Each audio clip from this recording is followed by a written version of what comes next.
I'd known the brothers used to be some kind of rock stars, but it hadn't really sunk in until I saw the stage.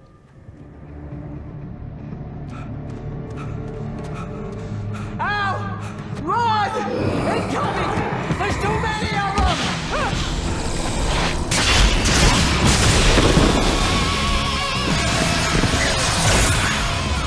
God damn!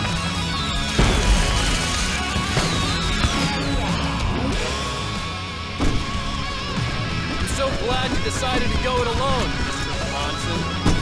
Shut up and shoot! Ow! We have to fight them off! I can set off more of the fireworks from here and help you out! Hey, Al, did you notice there's a lot of ammo and stuff around? This place is stopped! Al, hold on! I'll try to get the stage lights on!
Bright Falls, rock and roll capital of America.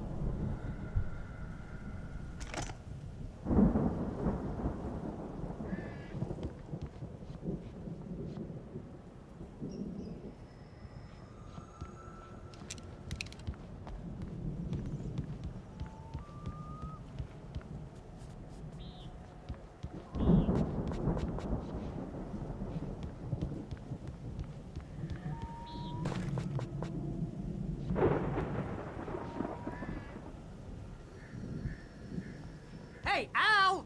This way to the farm!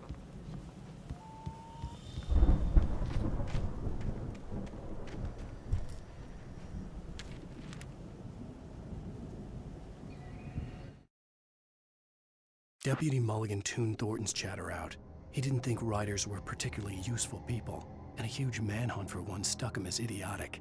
Certainly not worth the missed opportunity for coffee and pie. It wasn't even clear what the man had done, except run from them at the trailer park. Mulligan knew he wasn't alone. The sheriff's patience with the Fed was running out.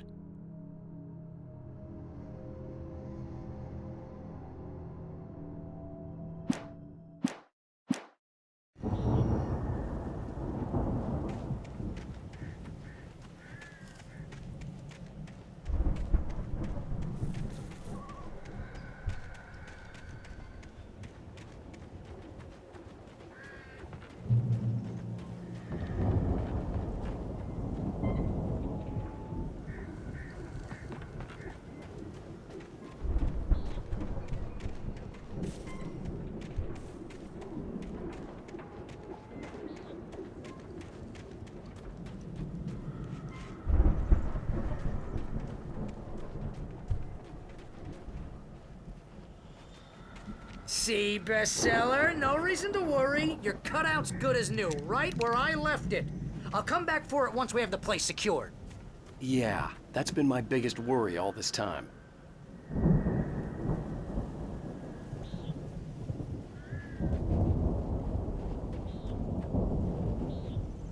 We need to get this thing moved out of the way. This is as far as I got, before they ambushed me.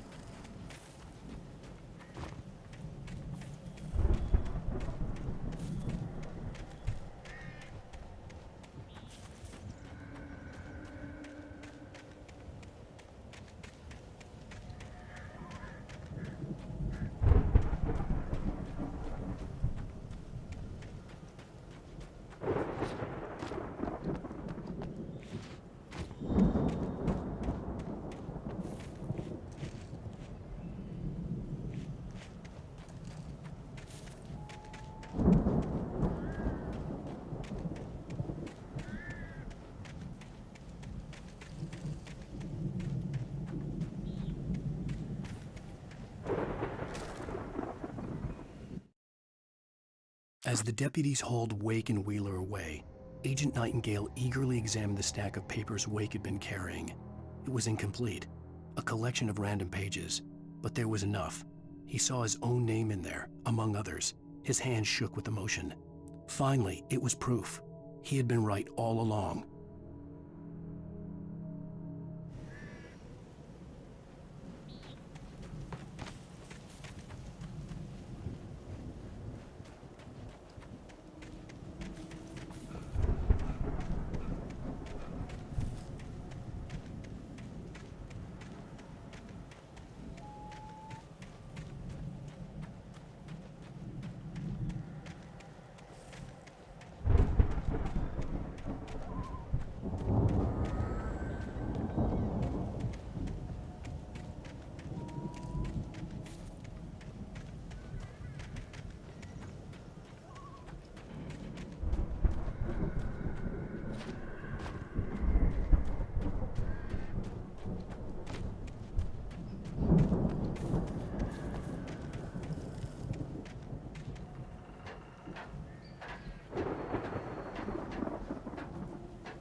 Here has something to say.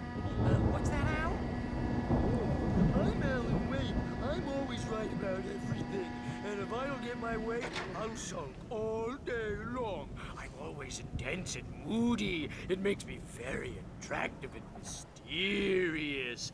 Right now, I'm just standing here because I need my best friend Barry to carry me. But that's okay. I can just take him for granted. I think I see what you did there. Yeah, it was pretty good. You want me to do my imitation of Barry Wheeler? No? Thought so.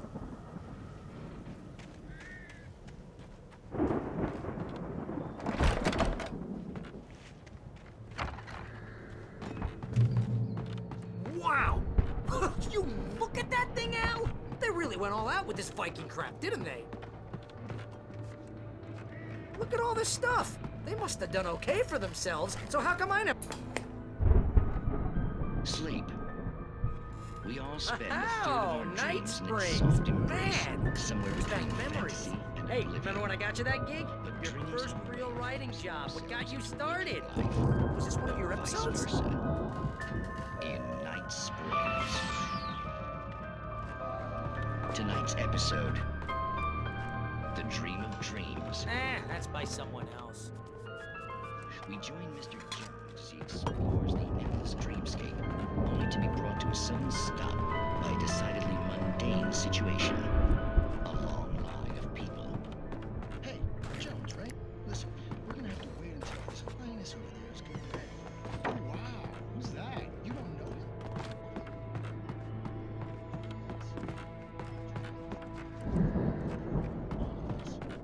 Wait, no. I'm the one who's dreaming. I'm asleep. Isn't this my dream? Oh, yeah. Sure. Get real, pal. You're just another dream. I'm a dream. You're a dream. The weirdo in the diving suit is a dream. And the girl made of smiles and sunshine is definitely a dream. But I'm pretty sure I'm dreaming this. Well, maybe you're a really confused dream. What am I, a shrink? All I know is I'm going with the smart guys. And they say that's the guy doing the dreaming. Right there. I don't know what that means. It means It's 1976. Madness reigns at the Anderson farm. Contrary to all logic, the headiest ingredient of their moonshine is unfiltered water from Cauldron Lake. The Andersons feel like gods. Odin can't stop laughing. He contemplates cutting his eye out. Tor runs across the field, naked, shrieking, hammer in his hand, trying to catch lightning. Their songs have power. Something ancient is stirring in the depths, coming back.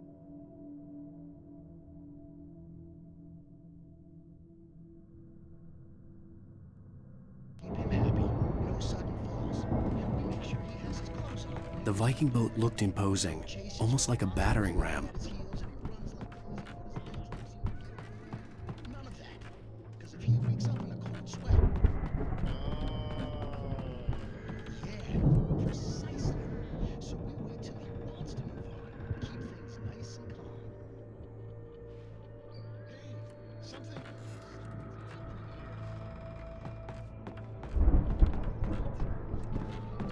Oh, God, help us. It's an alarm clock. Oh, it's you, isn't it? Please, man, I got a wife and kids. Please don't wait.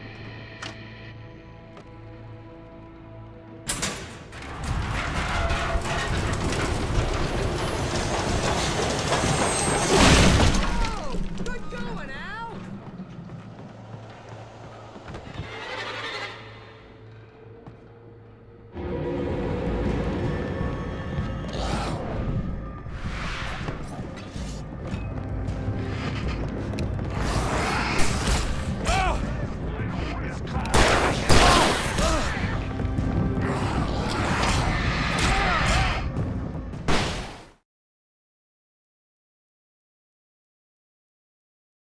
Wakes up in a cold sweat. Yeah, precisely.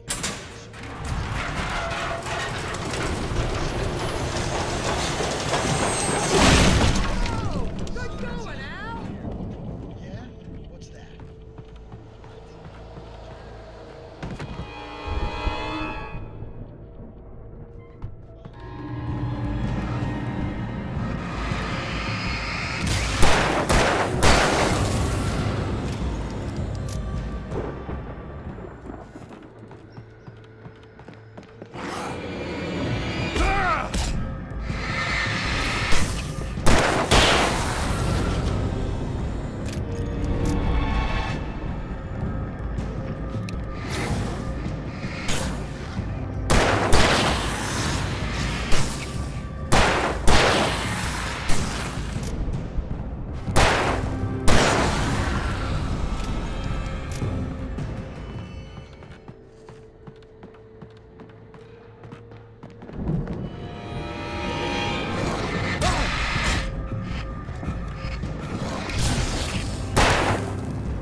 Wow! Those geezers had quite a production going on. Ooh, you know what, Al? If we make it through this alive, I'm gonna start representing them. Yep, sell this stuff online, maybe get a reality show going, release a new single. Good luck with that, pal. Hey, you find us a way out of here, okay? I'm gonna take a closer look at this stuff.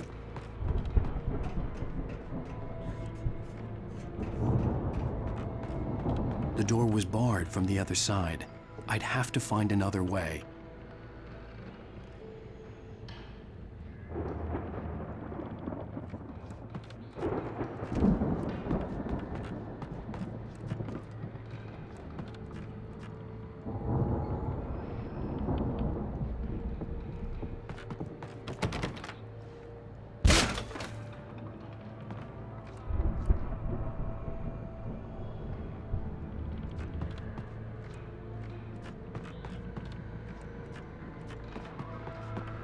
Be careful, Al!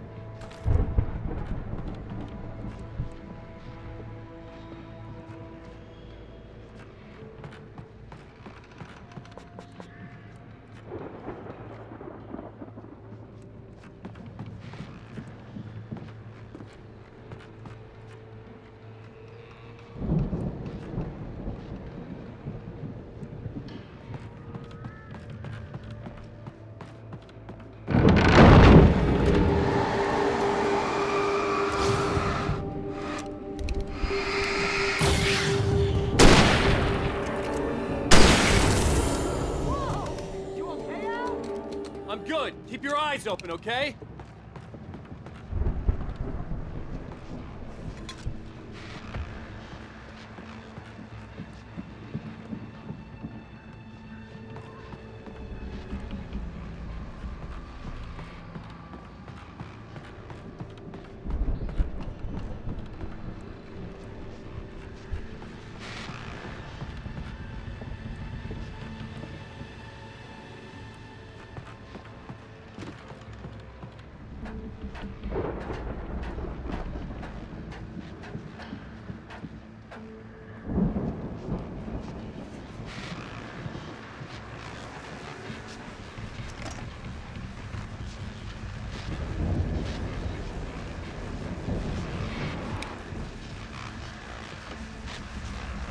As you regular listeners know, I tend to work through the night, but I'm not the only one.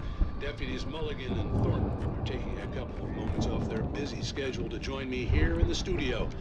Boys, how busy are you now? Deerfest is almost here, isn't it? I bet that keeps you in business. Pretty busy, yeah. Actually, Pat, we've been real busy with other stuff, which concerns an ongoing investigation. We can't talk about that, Thornton. I wasn't gonna say anything. I was just saying we got, other irons to fry. And how would you compare your workload to last year's? Things have seemed relatively peaceful to me, but people do tend to get a little wild this time of year. Oh, it's wild, Pat. It's pretty wild. There's been all sorts of trouble this year. Vandalism, fighting, public disturbances. A lot of people gone missing, too. Yeah, it's pretty much the usual stuff, Pat. Just, a lot more of it. Now, is it just me, or does Deerfest get wilder every year? People seem to be more drunk, at least, or they start earlier. And The elevator was dead. I'd have to get some power to it first. Definitely, Pat. Hey, I'm talking here, Thornton. Oh, shoot. Not just me. Yeah, it's wilder, Pat, but actually most of the trouble we're on the man. I could see the building that had to be the Andersons' home on the other side of the field. It wasn't far now. I wasn't worried about trusting the ramblings of two burned-out geriatric wrecks. They had the goods.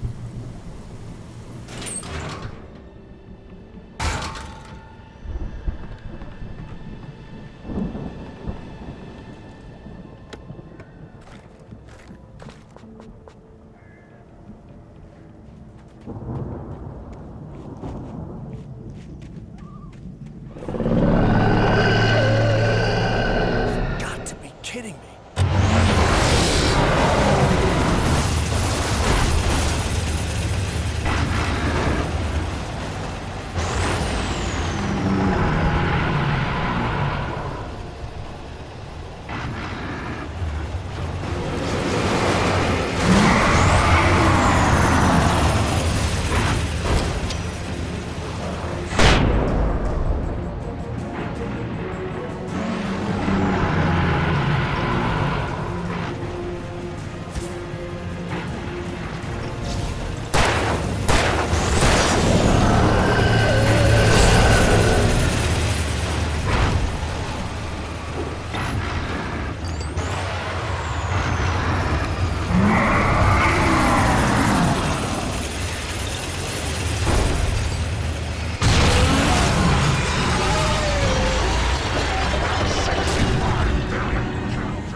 Al?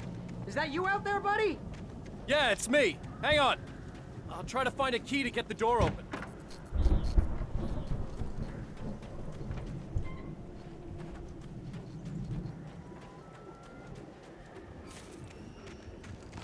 Hey, what's the holdup? Come on, this place is all dusty. You know I got my allergies.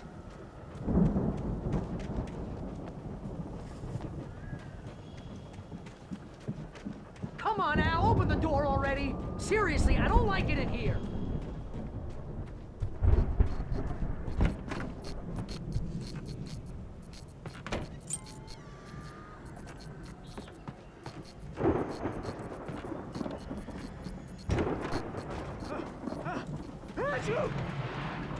Holy crap! I think I lost some body weight with that one.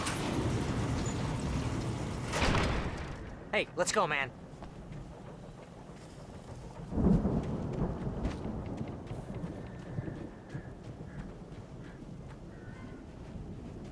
I think we're gonna have to work together to open this gate, Al. It's pretty heavy. Ah!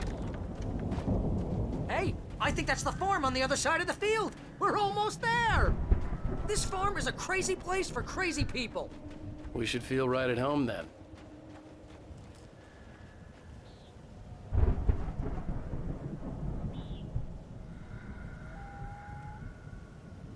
Come on, one more gate. Let's do this thing.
The lights are out.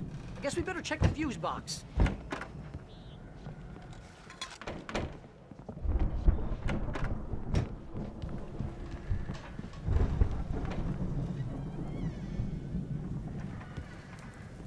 The power downstairs was out, but I was sure I could fix that at the fuse box.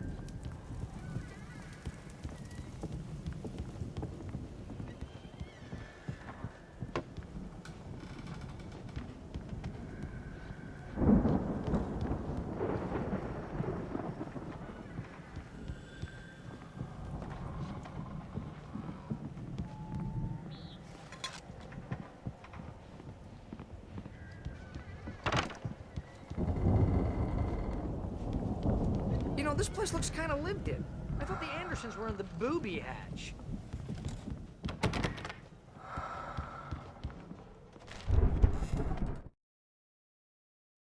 Again, Alice's screams rang in the stillness of the night. I saw myself run toward the cabin, flashlight in my hand. I followed my past self. I was an out-of-body observer, a time traveler in a crazy drunken dream. This was the beginning. The night Alice had disappeared. The mystery of what had happened during the missing week was about to reveal itself.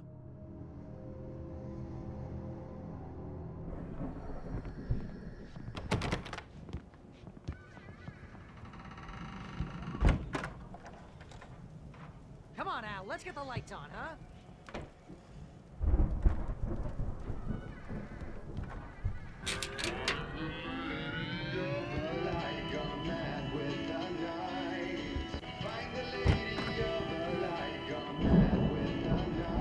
Can you hear that, Al? Music? Of course, we need to find where it's coming from. That's the message the Andersons talked about. That's the whole reason we're here. Lady of the Light? Oh, that's gotta be what's-her-face, the crazy lamp lady from the town. Cynthia Weaver. Right, must be.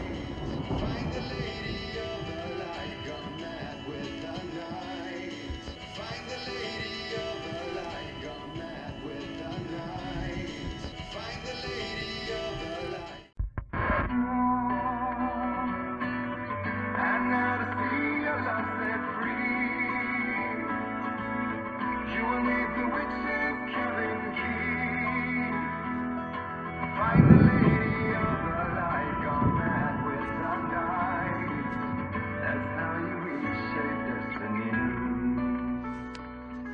Okay. We need to find Cynthia Weaver. We'll stay here for the night and head back to town as soon as it gets light. Hey, Al. Lots of hours before dawn. Might as well get some rest. And by rest, I mean drunk. Come on, Barry, this is... Yeah, what the hell?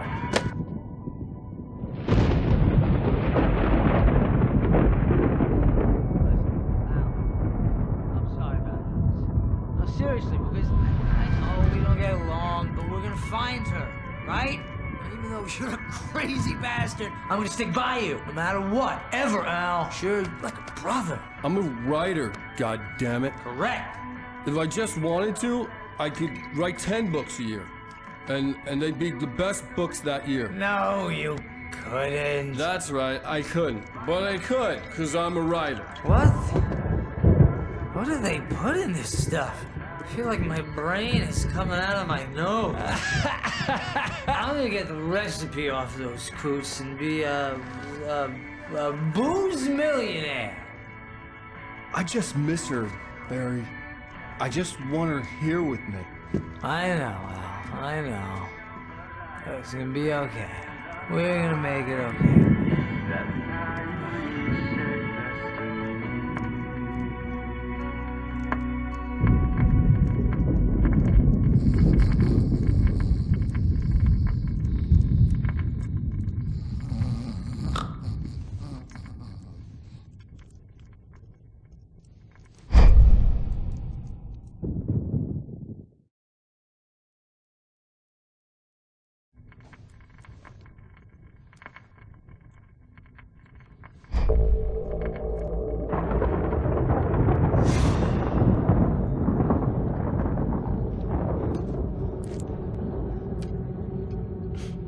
Damn it.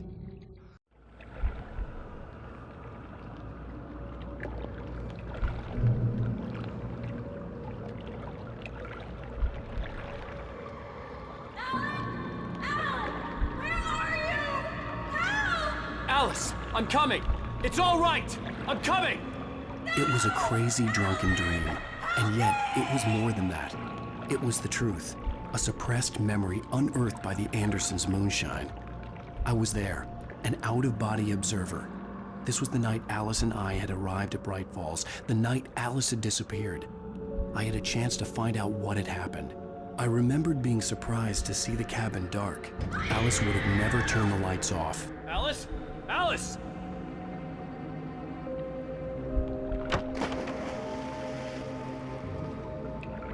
I remembered thinking I caught a glimpse of her form underwater, sinking into the darkness.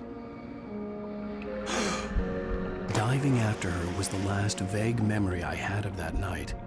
After that, the next thing I could remember was waking up behind the wheel of the crashed car and finding the first pages of the manuscript.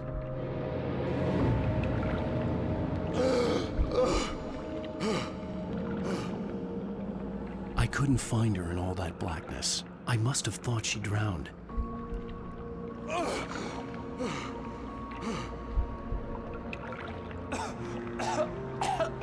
Alice! Jagger had Alice, and Alice. so she had me. Alice!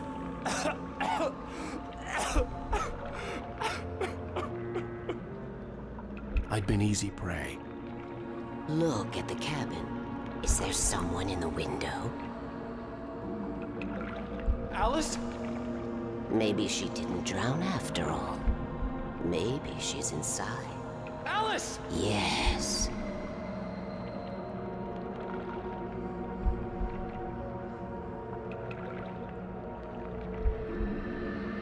The dark presence had touched me. She had dug her nails into my brain and used me, made me her puppet.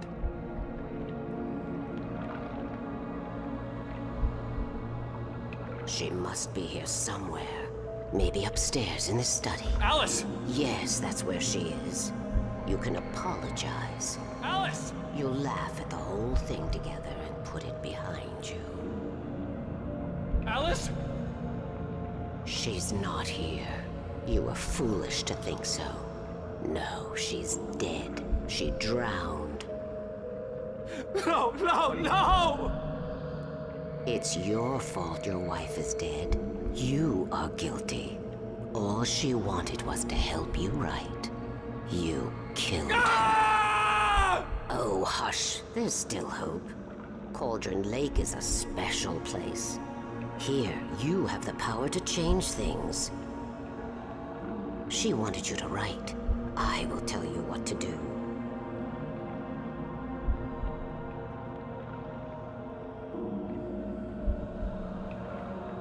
You can write her back. The story will come true, and all will be well again. She had Alice, and the manuscript was the ransom for her.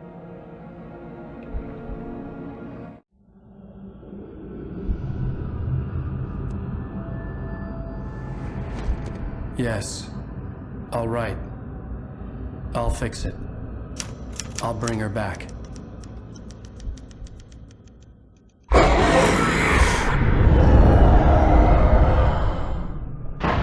No. I wrote it. I remembered it all now. In the dark, I'd written for days, a week, almost a complete manuscript of a novel entitled Departure. Jagger had been my editor, whispering in my ear, making sure that the unfolding story would make her more and more powerful. I thought I was saving Alice. Even with the cobwebs she put in my head, some part of me had been aware enough to write my escape into the story, to bring a light into the cabin to release me before I could finish, to interrupt the horror story before the ending, where darkness consumed everything and everyone. Zane was weak and far away, but I had written him into the story, and his light had been enough to set me free. It isn't here now. I'm here because it was written. I brought the light to set you free. You must hurry. We'll know I'm here. It will be back soon. It stole the skin of my Barbara a long time ago. She looks so old.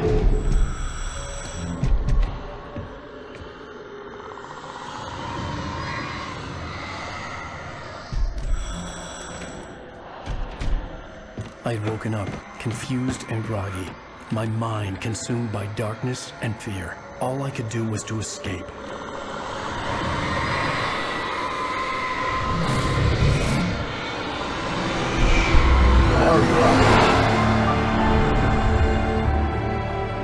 The week spent in the cabin had taken its toll. I was barely conscious, and fading fast. It had to have cost Zane terribly, thrown him even deeper into whatever dark place he now haunted. But he had managed to weaken the dark presence, kept me safe that night.